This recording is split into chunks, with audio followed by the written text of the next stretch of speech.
কুরুক্ষেত্রের যুদ্ধে অর্জুন যখন দ্বিধাগ্রস্ত ও ভীত হয়ে পড়েছিল, তখন ভগবান শ্রীকৃষ্ণ অর্জুনকে বোঝাতে চেয়েছিলেন যে শরীর হলো ক্ষণস্থায়ী, যা একদিন না একদিন নষ্ট হবেই, কিন্তু আত্মা অবিনশ্বর, তাকে কেউ ধ্বংস করতে পারে না।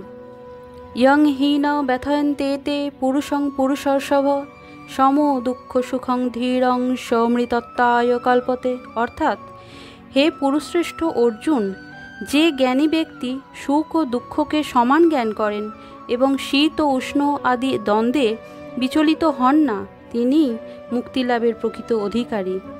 না শত বিদ্যতে ভাব না ভাব বিদ্যতে শতঃ উভয়োরপি দৃষ্টান্তস্তনয়স্তত তদর্শিভি।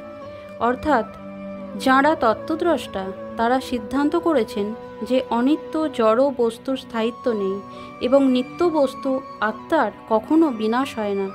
তারা উভয় প্রকৃতির যথার্থ স্বরূপ উপলব্ধি করে এই সিদ্ধান্তে উপনীত হয়েছেন।